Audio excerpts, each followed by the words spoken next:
Salut tout le monde, c'est Fuse et aujourd'hui on se retrouve pour un nouvel épisode de Earth NG. Ah là là, vous êtes des centaines chaque jour à me réclamer des nouveaux épisodes de Earth NG. C'est bon, tranquille, ça arrive les gens. Bon, depuis le dernier épisode, il s'est passé pas mal de choses dans notre pays, le Royaume-Uni. Notamment dans le dernier épisode, vous avez été méga nombreux à me conseiller de faire des alliances avec d'autres pays. Surtout que c'est pas comme si l'Allemagne et l'Arabie Saoudite voulaient d'ores et déjà nous déclarer la guerre. Je vous rappelle le message que j'ai reçu dans le dernier épisode. Ne vous inquiétez pas, j'ai bel et bien retenu que vous vouliez qu'on fasse une alliance avec un plus gros pays que nous, parce que sinon on va se bouffer un énorme missile dans les dents, et c'est ce que personne ne veut. Enfin, sauf l'Allemagne et l'Arabie Saoudite évidemment. Bon, d'ailleurs j'ai un autre objectif aujourd'hui. Je veux avoir une monture. Comment ça, une monture, Fuse? Je sais pas si vous vous souvenez, mais dans les premiers épisodes de Earth NG, on était tombé sur des joueurs qui avaient des montures. Notamment, on était tombé sur quelqu'un qui avait un chocobo. Bon, alors vous avez été super nombreux à me dire que ça venait de Final Fantasy. Désolé, je ne savais pas. Faut savoir que les chocobos, c'est... Ok, il y a un mec qui vient de se faire tuer devant mes yeux. Ah, c'est génial, ok. Je me disais, c'est bizarre, j'ai plein de bananes dans mon inventaire avec marqué goûte-lait. Et en fait, c'est le nom du mec qui vient de se faire tuer devant mes yeux. Ok, en fait, après m'être renseigné, il s'avère que ce joueur est un anti-Fuse. Aïe, aïe, aïe. Fuse, n'oublie pas ton objectif d'avoir la monture dragon. Alors oui, sur le serveur, on peut avoir plusieurs types de montures. La monture de base, c'est ce truc-là, c'est un cochon avec une selle. Alors celle-là on en avait déjà fait une, mais c'est une monture qui est complètement éclatée. Mais c'est également possible d'avoir comme monture des chocobos, des chauves-souris, ou même des dragons. Oui les gens, des dragons. Et depuis que j'ai appris ça dans le deuxième épisode de Earth NG, je veux un dragon! Faut savoir que depuis que je suis petit, j'ai une relation très spéciale aux montures dans les jeux vidéo. Ça c'est Petit Fuse quand il avait 10 ans, et Petit Fuse quand il avait 10 ans, il jouait à Dofus. Dans Dofus, il faut savoir qu'il y a des montures qui s'appellent des dragons d'Inde. D'ailleurs, il y a certains d'entre vous qui ont fait le rapprochement entre les chocobos et les dragons d'Inde. Big up à vous les gars. Et je me souviens que quand j'étais petit, je voulais absolument en avoir une. Sauf que j'étais complètement pourri à Dofus. Ce qui fait que je n'ai jamais eu de dragon d'Inde. Ah ouais, non, Fuse, tu devais vraiment être nul à Dofus. Ouais, je sais. Donc c'est pour ça que j'ai envie de prendre ma revanche aujourd'hui sur Earth NG. On va avoir une monture.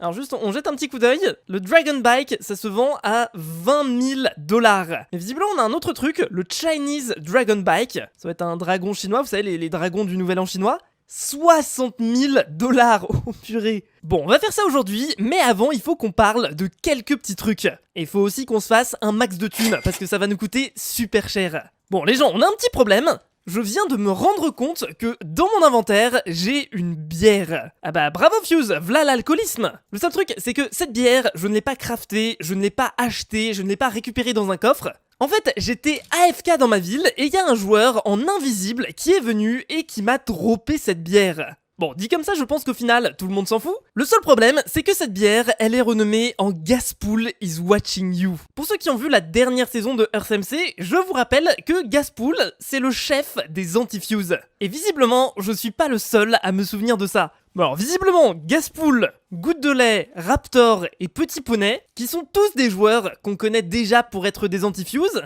ils sont tous à l'intérieur de l'Empire Saoudien. Ah ouais, ça pue un petit peu Fuse. Exactement, on est d'accord, ça pue vraiment. On doit faire des alliances.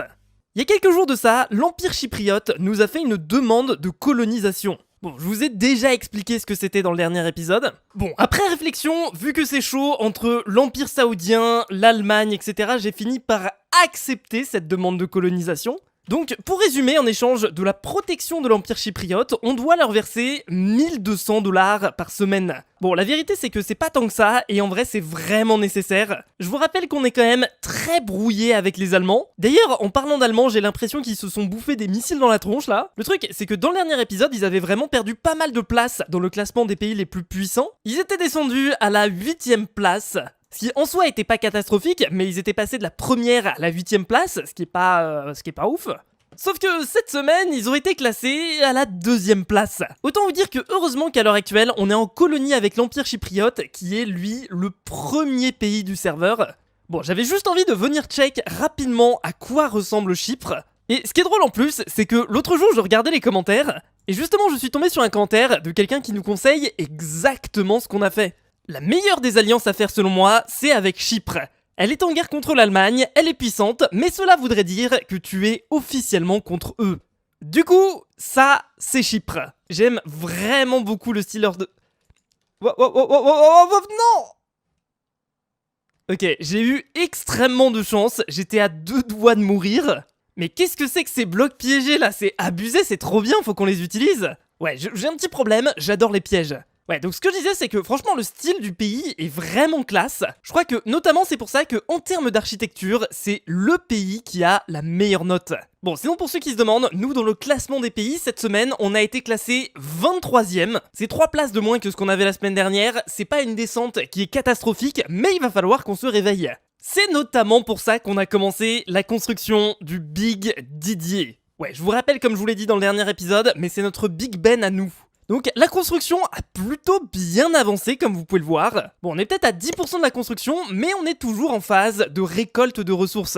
Déjà par exemple, cet étage, je le trouve vraiment ultra classe niveau build. Dans le dernier épisode, vous avez été super nombreux à me faire des retours sur Big Didier pour qu'on puisse l'améliorer. En fait, il y a eu plusieurs critiques concernant cette partie-là du build. Vous avez par exemple été très nombreux à dire que le Didier ne ressemblait pas assez à une horloge. Surtout qu'il faut savoir que à la base, cette tour-là s'appelle pas Big Ben. C'est pas la tour qui s'appelle Big Ben. En fait, la tour, elle s'appelle la tour Elisabeth. Big Ben, c'est le surnom de la grosse cloche qu'il y a à l'intérieur de la tour.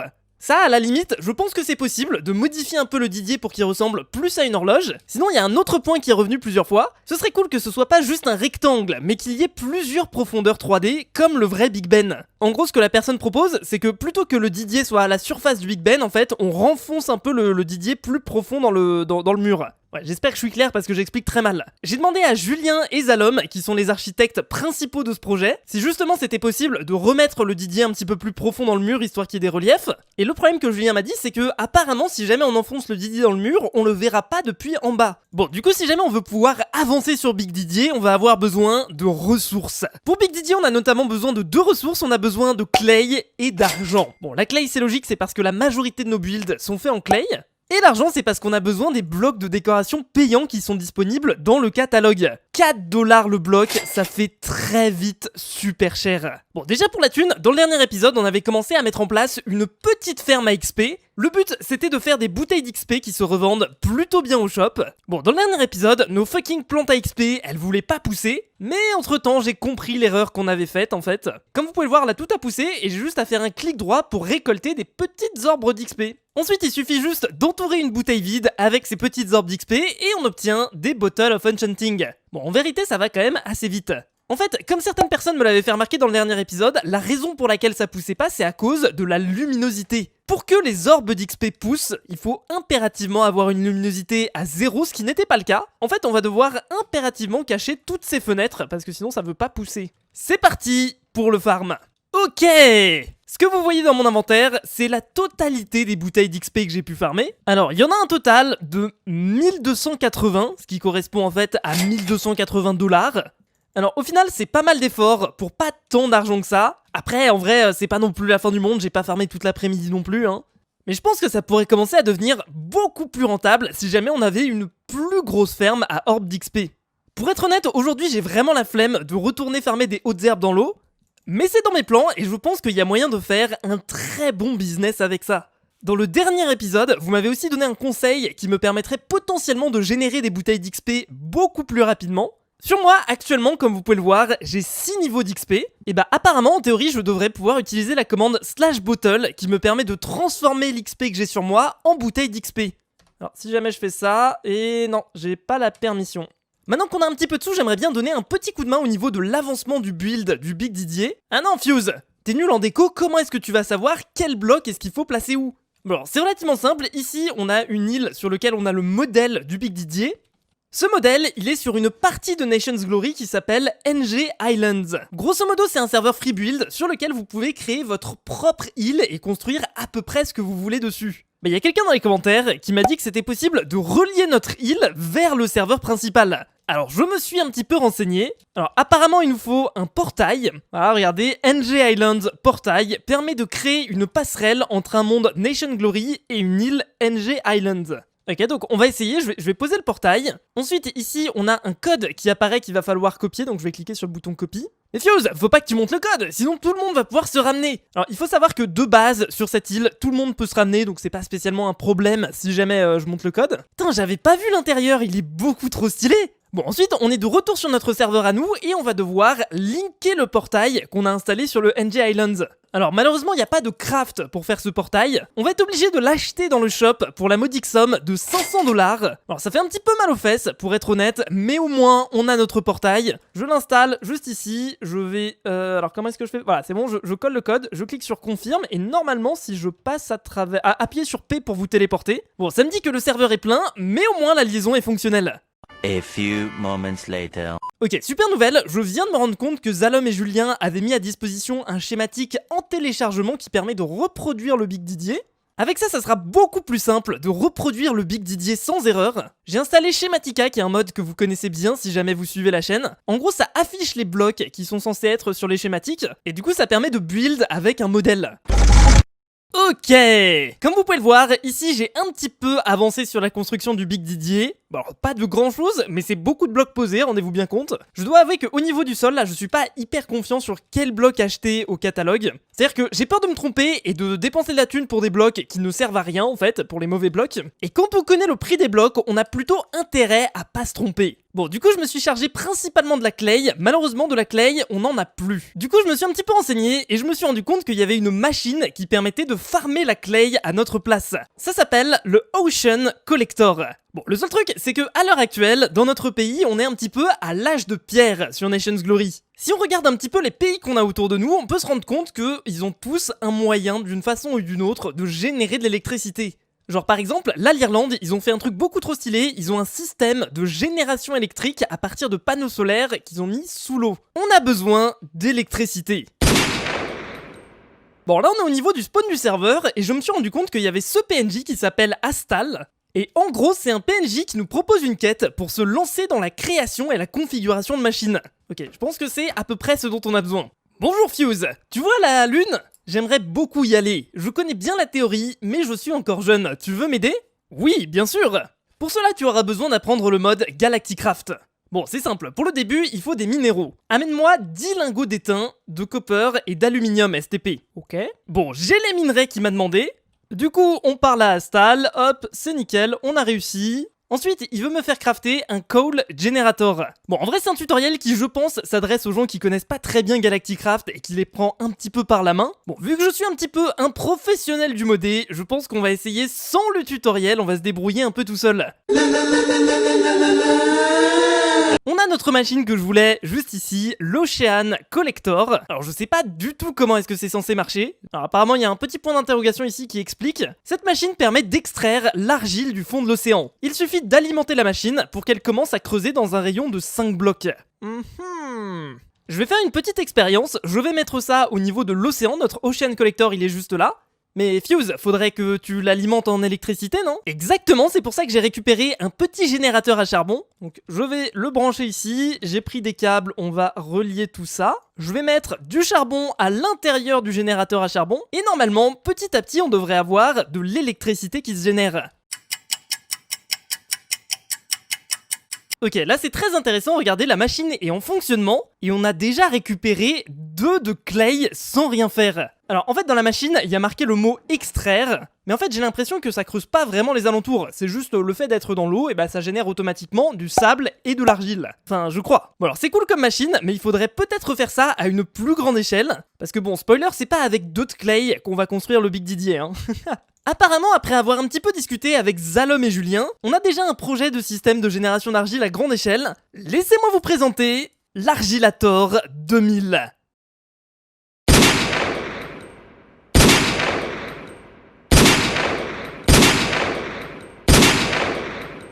Alors c'est juste une ferme gigantesque à argile, ils ont mis ça en place avec le reste du pays, je savais pas. Plutôt que d'utiliser les vieux générateurs à charbon pourris que nous on avait, ils ont préféré utiliser des panneaux solaires qui sont, c'est vrai, quand même beaucoup plus pratiques, y a pas besoin de les alimenter en charbon toutes les 2 secondes. Alors par contre, il y a un truc que je comprends juste pas, c'est pourquoi est-ce qu'ils ont fait ces espèces de petites structures avec du sable jusqu'à la couche maximale. Alors je m'en suis sûrement pas rendu compte, mais j'ai l'impression que peut-être les machines, pour générer de l'argile, elles ont besoin de sable. Bon, à la base, j'avais appelé Julien pour qu'il m'explique un petit peu comment fonctionnent les machines qu'il a setup ici. Le seul petit problème, c'est que, ouais, il y avait pas de son.